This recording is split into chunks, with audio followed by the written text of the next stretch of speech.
हर हर महादेव। प्रणाम गुरु बहन सब गुरु भाई। मेरे प्रणाम से स्वीकार करना बहन।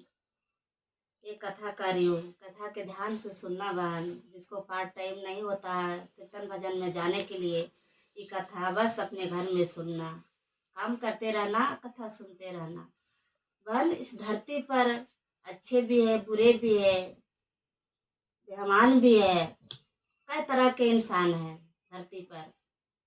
कहता है ना, जो ईमानदार है, इंसान है, उसी से भगवान परीक्षा लेते हैं और उसी पर भगवान सहायता। लेकिन परीक्षा भगवान लेते हैं, गरीब के अमीर के नहीं लेते हैं, बेईमानों के साथ परीक्षा नहीं ले जाते हैं। इस एक कथा कहने जा रही हूँ। एक गांव में एक भोलानाथ रहता था, भोला कहता था, बड़ा बेचारा भोले होता और राम के मंदिर जाता था, रघुनाथ के। डेली रघुनाथ के मंदिर जाते, डेली पूजा पाठ करता था। बेचारा बहुत गरीब था, एक बिटिया था उसको, और लेकिन दिल बड़ा साफ था। सब लोग कहता सब भोला भोला, कि सीधापन था उसका, सब भोले भोले नाम कहते थे, बहुत सीधेपन थे। फिर उसको धीरे धीरे बिटिया जवान हो गया तो उसको घरवाली कहा कि देखो इसी पूजे पाठ में लगे रहोगे, नहीं कमाना नहीं खजाना। तो बिटिया हो गई जवान, तो इसको शादी ब्याह तो करना है। तो भोले कहा कि हाँ बात भी सही है भाई, बेटी जवान हो गई तो शादी करना भी जरूरी है। तो कोई रास्ते में मिल गया, मंदिर से आ रहे थे, कहा क्या करूं भाई साहब, मेरा बिटिया जवान हो गई है, उसको शादी करना है लेकिन पैसा नहीं है। कह रहा है कि एक गांव में सेठ जी है ना, वो सेठ जी तो देता है पैसा, उससे वो ले लो कर्ज और अपना बेटी के शादी कर लो। जब टाइम मिलेगा पैसा होगा हाथ पर दे देना उसको। बेचारा वही काम करा, सेठ के पास गया, अपना हालत बताया कि भाई साहब अपना बेटी का शादी करना है, 800 रुपया कर्ज लेना है। तो सेठ जी करा कोई बात नहीं, ले लो कर्ज। फिर कर्ज ले लिया, फिर लिखित में रख लिया, लिखित कर लिया कि 800 रुपया ने मैंने दिया। फिर वो बेटी को शादी भोले ने कर लिया। फिर शादी करके फिर पैसा हुआ, उसको कर्ज चुकाने उसको दरवाजे पर गया। जब कर्ज चुकाने 800 रुपया गया तो लिख लिया कि तुमने पैसा हमको दे दिया।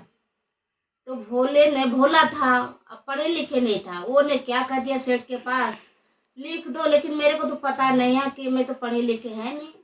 पढ़े लिखे के फायदा उठा लिया कि भोला तो पढ़े लिखे नहीं है।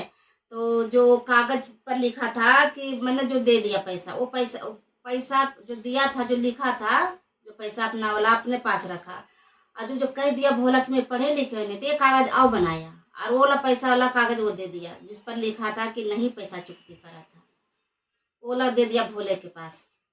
फिर कुछ दिन के बाद ने उस सेठ ने भोले के कर दिया केस, उसके ऊपर केस के कागज गया कि बोले तुमने पैसा नहीं दिया। बेचारा इंसान गरीब आदमी, वो तो पैसा दे दिया था। तो जब वह कोर्ट में गया तो जज साहब ने कहा कि भोले तुमने पैसा दे दिया। कह रहा हाँ दे तो दिया था 800 रुपया। मैंने कहा कि तुमने पैसा दे दिया, पैसा मैं देकर, वो लिखित भी मेरे पास दे दिया, लेकिन कर तुम्हारे लिखित में तो नहीं पैसा। कर नहीं, इसी तो हो नहीं सकता कि मैं तो पैसा दे दे, भी कहा था कि मैं पढ़े लिखे नहीं हूँ, लेकिन पैसा मैं दे दिया था। कर नहीं, तुम्हारे कागज पर तो है नहीं। तो कर अच्छा, कर तुम्हारे साथ कौन कौन था? कर सेठ जी था, एक मैं थी, एक रघुनाथ थे। कर रघुनाथ कौन है भाई? कर हाँ है ना हमारे रघुनाथ जी, 3 थे। कर अच्छा, तो केस के उसको रोका गया था सुनावत, और कर अब 2 दिन के बाद होगा, पहले उसको गवाह तो लाओ जो तुम्हारे वो करा था। 3 गो थे, एक ने था भोले और एक सेठ जी, एक रघुनाथ जी मंदिर वाला, अपने भगवान पर भरोसा करा था। तो उसको नाम से एक कागज आया, डॉक्टर साहब ने लेकर आए पूरे गांव से कि को रघुनाथ के है, को रघुनाथ है, को कह रहे कोई नहीं, रघुनाथ के मंदिर भले है लेकिन को रघुनाथ नाम के कोई नहीं है। फिर वो क्या करा, डॉक्टर साहब वो वहीं पर चिट्ठी मंदिर के पास दे दिया। और वहाँ मंदिर को जो पुजारी था वो कागज ले लिया, लेके भोलेनाथ के वहाँ पर चढ़ा दिया, मंदिर के पास चढ़ा दिया। और वो जो पुजारी था मंदिर के, वो कहा कि हे भगवान, ये भोलेनाथ के जो भोला नाम के आता तुम्हारे पूजा करने, बेचारा इसको पर भला करना, ये बहुत बेचारा तुम्हारे जपते हैं और बहुत गुणगान गाते हैं, बहुत सीधा है, तुम्हारे नाम की चिट्ठी हर कोई देखती हूँ कि दूध प्रसाद फल फूल मंदिर में चढ़ता है, ये कोर्ट वाला कागज आज तुम्हारे आगे चल रहा है, आप ही इसको इंसाफ करा जो जिसका नाम से आया है। फिर सुनावत हुआ कोर्ट में, तो गया सेठ गया, भोले गया। फिर जज साहब कहा कि बोले तुम्हारे तीसरा कहाँ गया रघुनाथ? करा आता होगा। कर अच्छा, तब टाइम उसको हो रहा था सुनात के। फिर रघुनाथ जी क्या करा, पगड़ी बांधा, बूढ़े के भेस या एक डंडा लिया, कह रहा मैं आ रहा हूँ आ रहा हूँ।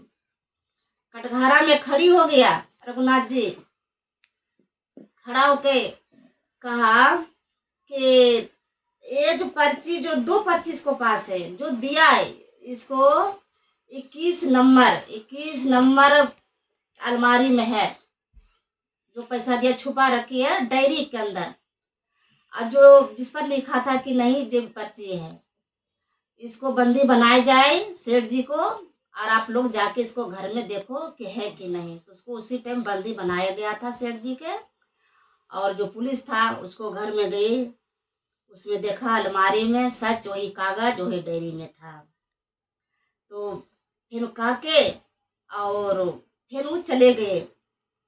तो भोले से पूछा कि बताओ भोले कि ये रघुनाथ जी कौन था, ये कहाँ से तुम्हारी रिश्तेदारी? अरे कह नहीं नहीं नहीं रिश्तेदारी नहीं था, वो मंदिर में जो रहता है रघुनाथ जी वो है। कह अच्छा वो है। तो बस उसको जो जज साहब था उसको तो बस हवा गुम कि अरे हम यहीं बैठे कुर्सी पर जज, और हमें रघुनाथ जी हम उसको टटघरे में खड़ी कर दिया। हमें इतना बड़ा भूल, इतना बड़ा गलती मैं कर दिया, मैं सोच नहीं पाए कि आज हमारे भगवान हम टटघरे में उसको खड़ी कर दे, हम जज हो तो हम कुर्सी पर बैठे थे। तो उसी टाइम जज ने कहा कि आज के हमारे कुर्सी खत्म, आज हमारे कमराई खत्म, आज मैं जहाँ अपने मंदिर में पूजा पाठ करूँगी वहीं विश्राम करूँगी, आज हमारे लिए नौकरी कुछ नहीं है, जिसको भगवान को मैं कैद कर दिया आज हमारे लिए कुछ नहीं है। बोलो हर हर महादेव की जय, मैया पार्वती की जय, कार्तिक गणेश लल्ला की जय।